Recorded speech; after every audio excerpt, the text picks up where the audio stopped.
तेरा कौन सहाई है, क्यों भूला फिर नादान, क्यों भूला फिर नादान, क्यों भूला फिर नादान। गुरु बिन तेरा कौन सहाय है, क्यों भूला फिर नादान।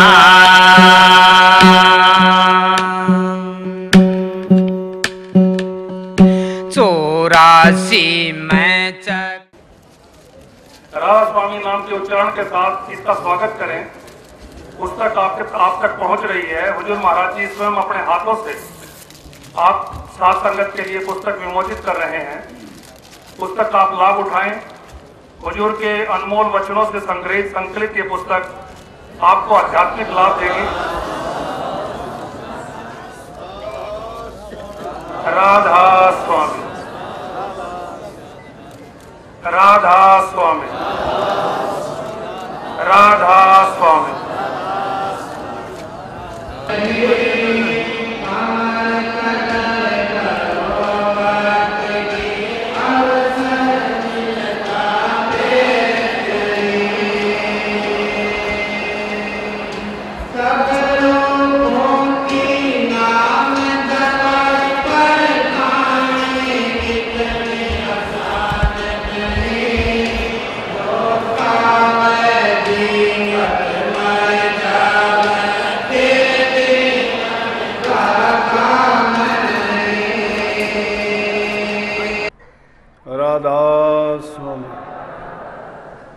राधा स्वामी दयाल की दया, राधा स्वामी सहाय, राधा स्वामी।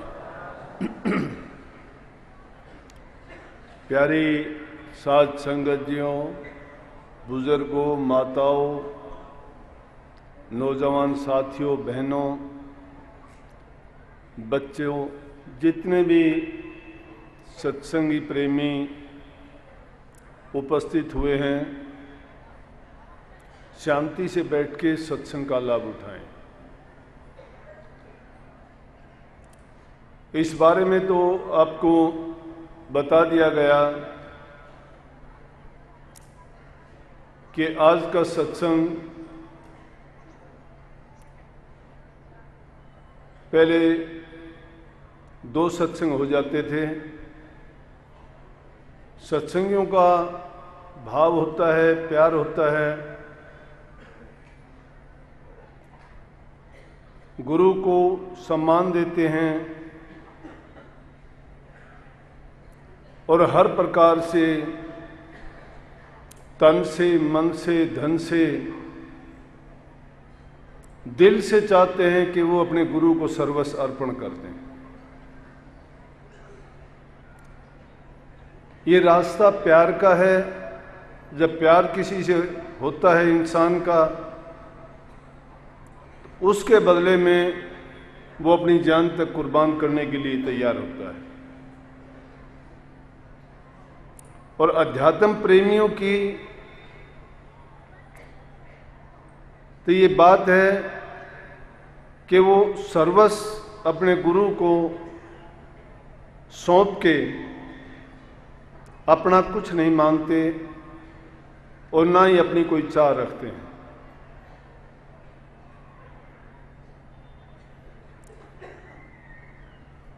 आज 66 वर्ष पूरे कर चुका, लेकिन उस 66 वर्ष में जो पहले का जीवन था, 77 से पहले का जीवन मेरा अपना जीवन था। लेकिन जब सतगुरु की शरण में आया तो उसके बाद मैंने अपने जीवन को भी उसी प्रकार से गुरु को अर्पण कर दिया था, जिस प्रकार के एक अध्यात्म प्रेमी, एक सच्चा सेवक अपनी रूह की इस जन्म मरण से छुटकारा पाने की जो इच्छा लेकर गुरु की शरण में हाजिर होता है, उसी प्रकार से। मार्ग बड़ा कठिन है,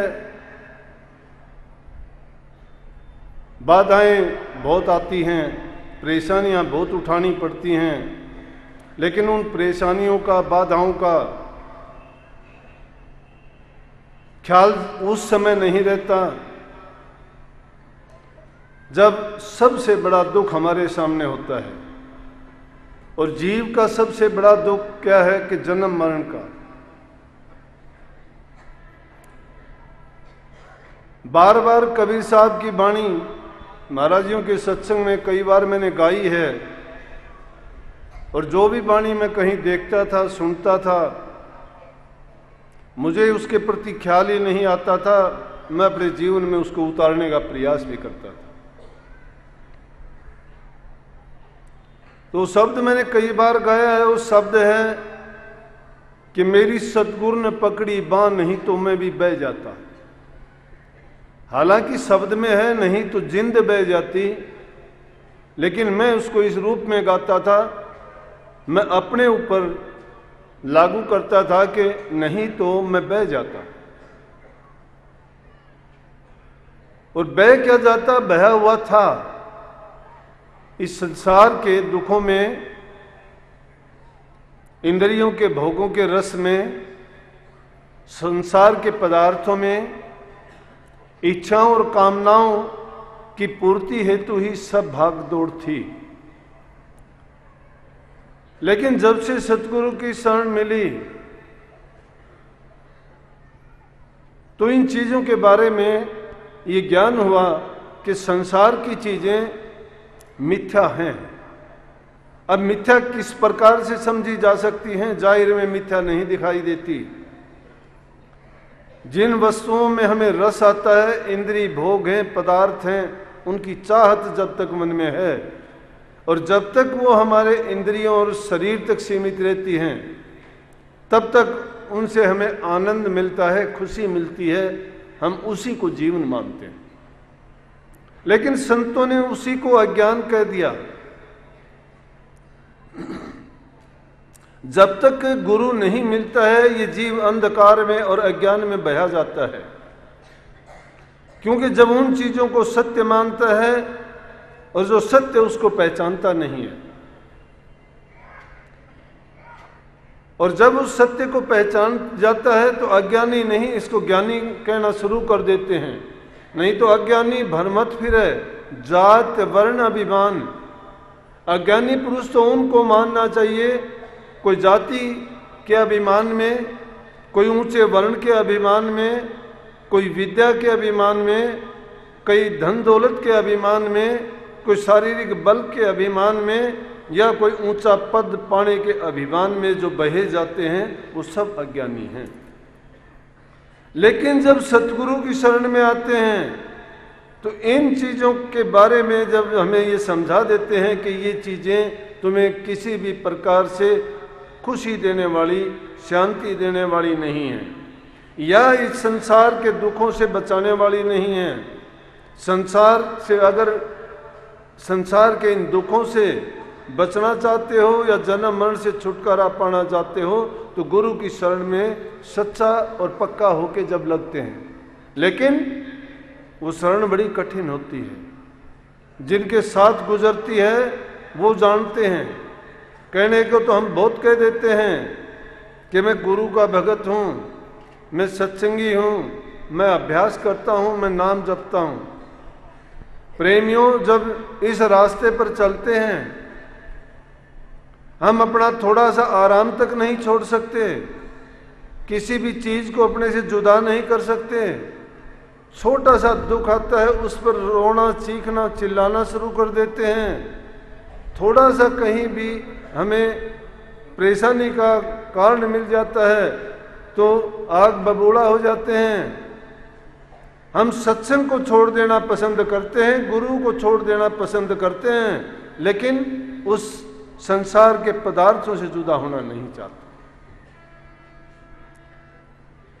जो गुरु की शरण में आने से पहले का जीवन होता है वो इंसान का खुद का जीवन होता है। जब गुरु की शरण लेते हो, और संतों ने, महापुरुषों ने क्या फरमाया है कि गुरु की शरण में जब आ गए तो अपना अपने तन मन धन तीनों चीज गुरु को अर्पण कर दी तो आपका कुछ रहा नहीं। जब हमारा कुछ नहीं है तो किस चीज के लिए हम ये शिकायत करते हैं कि हमें ये तकलीफ है। अरे जब गुरु का हो गया तो गुरु के ऊपर छोड़ के देखो। जब गुरु के बन जाते हो तो फिर आपको वो दुख तकलीफ आपके रास्ते में किसी प्रकार की बाधा पैदा नहीं कर सकती। मुझे बहुत अच्छी लाइनें एक जगह मिली थी पढ़ने के लिए, मुझे नहीं पता किसकी थी, लेकिन उसमें लिखा था कि सतगुरु प्यारिया मैंने सुना था कि तेरे दरबार में लगती फीस कोई ना। जदों मैं आके देखा, इसीलिए मैं दाखिल होया कि देने पैणगे 20 ते 30 कोई ना। इसी ख्याल विच मैं आया और देखा तो पढ़ने वाले जो धड़ते शीश कोई ना। लाशा तड़फ दिया नहीं बिस्मिल बांग मुर्ग, उन्हां दी कर सकदा रीस कोई ना। जदों क्लास विच दाखिल होया, एक लाश ने कहा कि इत्थे देना पैणगा शीश पहले और सबक मिलेगा बाद में। कितनी कमाल की बात है कि हम ये सोच के आ जाते हैं सत्संग नाम हमें मिल जाएगा। नाम इतना आसान नहीं है और सारी बात का एक ही तंत्र निकलता है कि यहाँ शीश का दान देना पड़ता है। शीश का दान कब मिलता है? जब उसमें जाके देखते हैं कि बड़े से बड़े आदमी, ऊंचे पद वाले आदमी, धन दौलत के आदमी, बेटे पोतों वाले आदमी, मान इज्जत वाले आदमी, तुम देखोगे कि सतगुरु के दरबार में नौकर और गंदगी साफ करने वाले तक की सेवा करने के लिए तैयार होते हैं। और ये शीश कटाने के समान है। जो इंसान ऐसा करने के लिए तैयार हो जाता है, उसका आप विचार करो कि उसने कहाँ तक की समझ और ज्ञान प्राप्त कर लिया है। वो लोग अज्ञानी हैं जो इस चीज को नहीं चाहते। बाहर से तो सोचते हैं कि सत्संग में जाने से क्या लगता है, सत्संग में जाने से कुछ नहीं लगता, चले जाते हैं। ये कोई मनोरंजन की चीज नहीं है, कोई अपने फालतू समय को बिताने का चीज नहीं है। ये तो एक ऐसी चीज है जिसमें जीवन दाव पर लगा के वो असली तंत्र हमें निकालना है कि जिससे हमें इस संसार के इस सौपन रूप का सही भेद मिले कि आखिर में ये जो खेल है और इस खेल में हमारी क्या स्थिति है। जीव की हालात अगर देखी जाए तो क्या है, ये जीव भटकता फिरता है प्रकृति में, काल और माया के दायरे में उनके जंजाल से निकल नहीं पाता है। एक जगह से निकलता है तो दूसरी जगह में फंस जाता है। क्यों फंस जाता है? काल और माया ने घेरे लगा रखे हैं इस जीव के।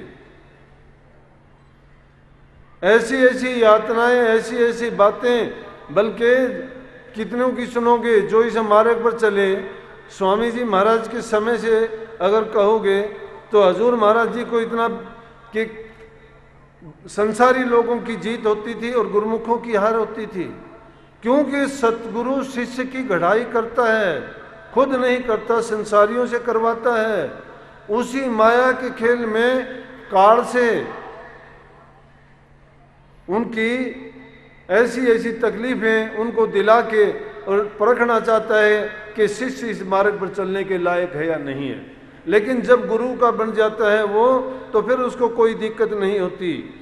स्वामी जी महाराज ने सार वचन में साफ लिखी है, गुरु प्रसन्न और सब रूठे तो भी उसका रोम न टूटे।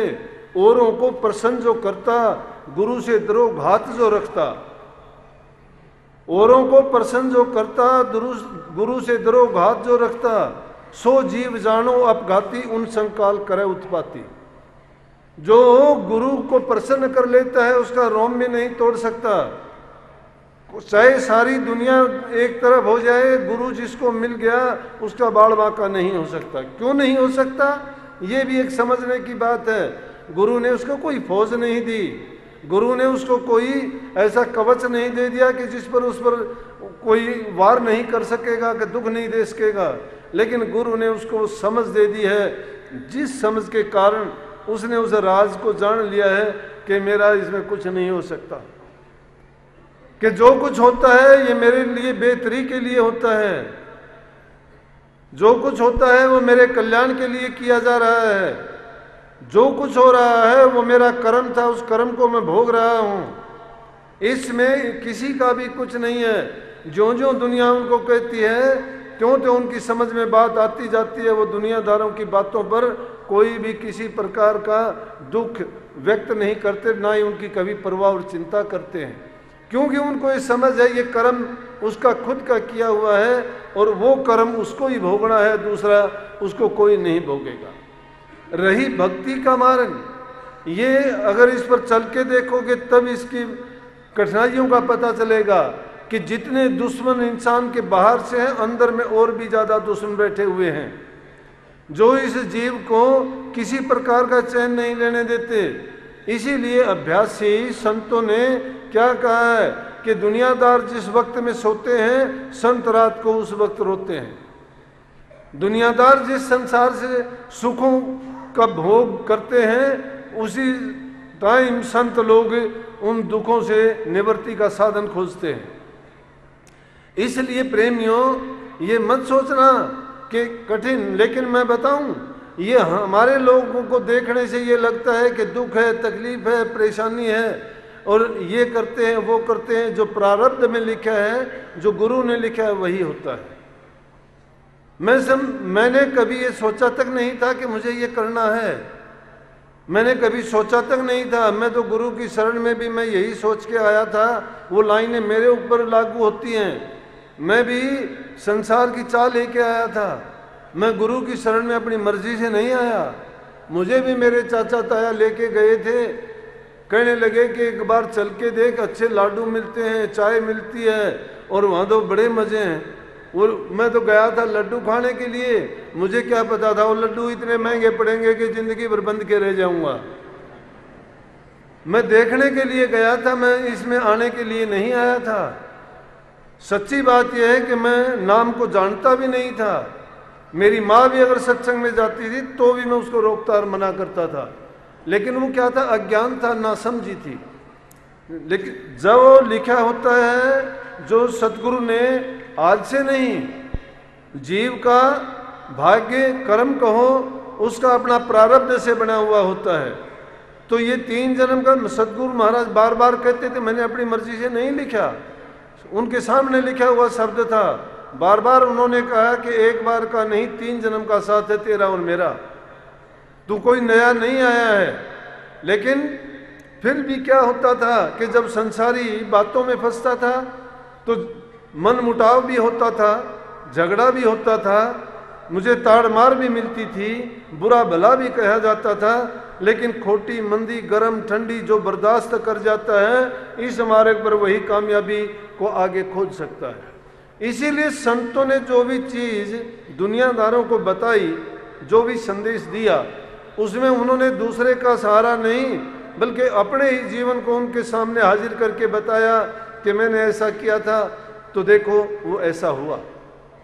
लेकिन भक्ति के मार्ग में जरूरी है कि इंसान में पूरी श्रद्धा और प्यार दिल में जब तक नहीं होगा गुरु के प्रति, वो कुछ नहीं ले सकता। अगर जरूरत है किसी चीज़ की, तुम्हें मिल जाएगी। तुम चाहोगे धन मिल जाए, गुरु की शरण में धन की इच्छा लेके जाओगे, धन मिल जाएगा।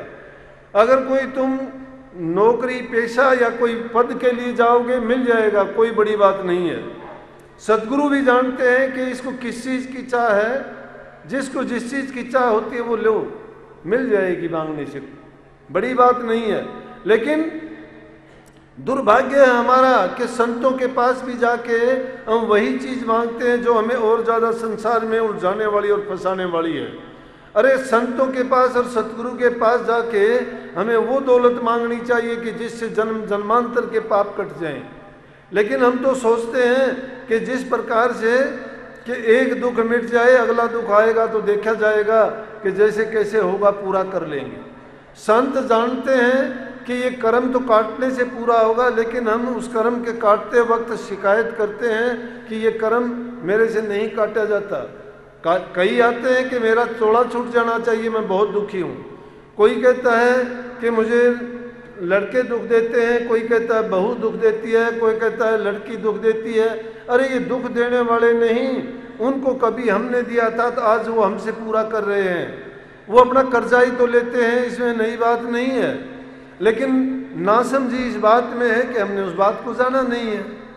अगर ये बात हम समझ जाते तो हमारा अज्ञान का पर्दा हट जाता। इसीलिए सतगुरु हमारे उस भ्रमों को, अज्ञान को, और जो ये मन पर ऐसी ऐसी बातें जमी हुई हैं कि जिनको हम ये समझते हैं कि ये मेरे ऊपर दुख है, वजन है, उन बातों को आसानी से गुरु की शरण में जाने से कट जाते हैं।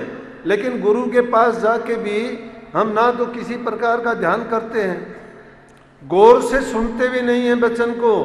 अरे संतों का तो एक वचन भी अगर आप ध्यान से सुनोगे, गौर से सुनोगे तो तुम्हारे काम आ जाएगी। भक्ति के मार्ग में चालाकी नहीं चलती, चतुराई नहीं चलती, ना बुद्धि चलती है। हम अपनी बुद्धि से, चतुराई से हम सोच लेते हैं कि मैं ऐसा कर लूँ, ये कर लूँ, चपलता दिखाते हैं। लेकिन गुरु फिर भी उनका कभी पर्दा नहीं हटाता। वो कहता है कि चलो कभी ना कभी ये सुधर जाएगा, कोई वक्त आएगा इसकी समझ में आ जाएगा। लेकिन समझते कब हैं? जब वक्त निकल जाता है, फिर शिकायत करने से और उस बात को ये कहने से कि पीछे ये था, ये बात मेरी समझ में नहीं आई, फिर तो पछतावे के सिवाय कुछ नहीं रहता। सच्ची लगन जिसके दिल में लग जाती है वो दुख की, सुख की परवाह नहीं करता। वो किसी भी चीज की ये नहीं सोचता कि इस चीज के कारण मुझे मेरा ये रास्ता बंद करना पड़ेगा। अगर तुम सच्चे बन के उस रास्ते पे चले हो, परमात्मा को पुकारोगे, सुनता है पुकार। गुरु तो हाजिर नाजिर तुम्हारे सामने बैठा है। अब गुरु की और परमात्मा की तुलना में क्यों संतों ने कह दिया कि गुरु और परमात्मा को दोनों को अगर सामने भी खड़ा कर दिया जाए तो सबसे पहले हम पूजा गुरु की करेंगे। क्यों करेंगे? कि प्रभु के बारे में तो हमें ज्ञान ही नहीं है कि वो कहाँ रहता है, क्या करता है, क्या रंग रूप है, कैसा है, किस प्रकार से उसके पास हम जाएं, किस प्रकार से हम अपनी बात को मनवाएं। लेकिन सतगुरु ने समझा दिया हमें कि वो कहीं बाहर नहीं है, और सच्ची पुकार करोगे वो मिलता है, हर रूप में मिलता है, हर स्थान पे मिलता है। जहाँ कहीं भी उसको याद करोगे, सच्ची पुकार में वो है, हमसे दूर नहीं है। कितने किस्से हम सुनते हैं, गए समय में कितनी बातें ऐसी हुई हैं जिनको सच्ची लगन लगी, उनके सामने हाजिर होकर सारे काम किए। किस प्रकार से किए?